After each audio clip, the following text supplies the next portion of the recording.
What's going on, everyone? Crush back here with another video. Hope everyone's had a great day, and I know I have, because I have a very interesting story time that I think everyone is going to enjoy with my coworker again. And yeah, let's get right into it. So this is kind of a sequel to the last story time I made, where my coworker made a series of bad alcoholic fume decisions and ended up passing out in the bathtub, along with giving himself a haircut in the process, and then waking up to find that he looks worse than Demi Lovato when she's trying to convince ghosts that humans aren't racist. So boy oh boy oh boy, did my coworker take an even bigger turn for the worst.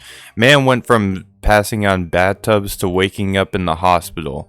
And yes, that is right. This story involves him waking up in the hospital after a series of very bad decisions that he clearly did not learn from the last story time, except the difference is these bad decisions made him end up in the hospital versus waking up in the bathtub. Pretty much what happened was he decided today that he was going to spend his day off just drinking the day away because, you know, he's an alcoholic and he probably doesn't have anything else to do. So he wakes up at 8 a.m. and immediately starts drinking a whole bunch of Flying Dog Double Dog.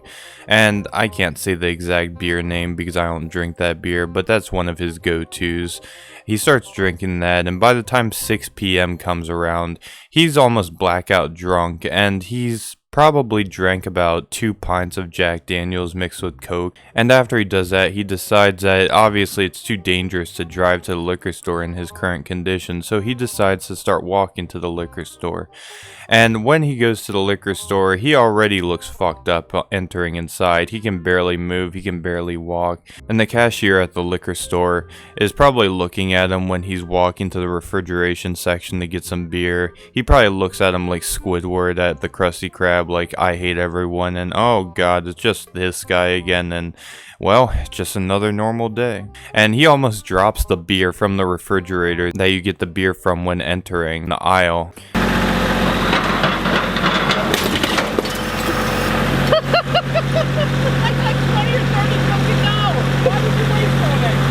But anyway, after he leaves the liquor store, he's getting even more messed up. He starts to drink even more Flying Dog Double Dog on the way home. And from what little I know, it's like 7% beer or something like that. It's somewhat high. Well, I'm not sure actually if that is high, but it's 7%. Mix that in with the fact that he was already drinking all day and he was already very, very intoxicated. So at this time, he already is losing judgment and he's almost blacking out and he doesn't know what's going on around him. So he's walking down the street and it's dark at this point and he sees a car coming at him. However, he's on the sidewalk, so if the car went by him, he couldn't hit him. But in his very intoxicated state, I guess that for some reason his brain thought he was 2 meters to the right or something like that. And he decides, oh my god, I'm about to get hit by the car. And he does this weird anime style duck and roll apparently to try and get out of the car's way, which he does it and he's still on the sidewalk. He never left the sidewalk. All he did was drop the beer he was holding and then he just ended up on the ground, and then the car sees that he just does a belly flop onto the ground. In his head, he was probably thinking he was like Naruto or he was like Robin from Teen Titans, but in reality, dude was just trying to do the belly flop like a 50-year-old dad at a swimming pool. So after that happened, there were 2 ladies that were in the car and they pulled down the window and they asked him if there was something wrong and if he was okay. And he was insanely intoxicated, not even having the ability to make his own judgment and all that.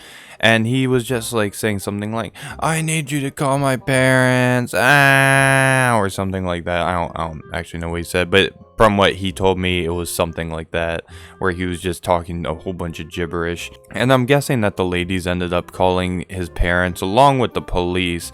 However, the difference was between the parents and the police was that the police ended up there before his parents, and he says that he was blacking out left and right, and that again, he couldn't make his own decisions. And the next thing he remembers is getting very irritated and trying to swing on the police officer. Dude for real was acting like he was Tai Lung in Kung Fu Panda. Our battle shall be legendary! Now, obviously, if you swing on the police officer, especially when you're insanely intoxicated and you can't see whatever's in front of you, even if your hand is in front of you, you know what I mean, then it's not going to end well. And the next thing he knows, he's waking up in an ambulance. And then he gets the bright idea, you know what? Let me start fighting the EMT driver that's trying to help me and make sure I'm okay in the back of the ambulance. And then he starts trying to grab the dude and like fight him, but the same police officer is in the back of the ambulance holding him down. He's like, "Hey, stop it now, stop that." And then they're both trying to restrain him. They're like, "You gotta calm down, sir, you gotta calm down, you're okay, but you gotta calm down." I don't know what they said, it was something like that, you know. I guess he keeps passing out, coming in and out of consciousness, and then he wakes up again in the hospital room. And apparently, from his point of view, he was trying to fight everyone. This dude was like young boy against O Block, full on O Block in this case. It was him against the world, because he was trying to fight the police officer, which, by the way, now there's not just one police officer, there was like 6 police officers apparently in the room trying to hold him down, because I guess he has super drunk strength or something. He also is kind of fat, so he has all that fatness in his arms, so I guess that can be kind of tough to hold too. And the doctor and the nurses, they're just trying to get him to settle down, but he won't settle down. He's just freaking out so much. And eventually, I don't know if they needed someone's consent to do this, but they gave him an IV to put him to sleep, because obviously he's batshit crazy, and he can't, he's just, you know, I don't think I need to really explain why he's batshit crazy. So after he decides to take his nice sweet nap in the hospital chair, he wakes up and basically imagine like Hannibal Lecter that's attached to, like, I don't know what that thing is called, that like wheelchair of hell, along with like the face mask that he wears. That's pretty much my coworker. He's like completely strapped on the chair so that he can't like move his wrist to fight anyone. But this time he's actually sober. And he wakes up, he's like, "What just happened?" And then eventually everyone told him what happened. And I don't know how this dude, for the life of me, got away without catching a charge, especially if he swung on a cop. But I mean, I don't know, maybe the cop was nice, maybe he saw that he was drunk or whatever. All I know, and that what he told me, was that he woke up and apparently he peed his pants. So, you know, that just made everything so much more better now, didn't it? And then his parents had the audacity, because, you know, he still lives with his parents. They were like, "Hey, I think you drank too much." "Really, Karen?" "No shit." Not his mom's name isn't Karen, but I don't know what it is. I hope you guys enjoyed the story time. I feel like this one was pretty entertaining. It was a little short, but again, I hope you guys enjoy.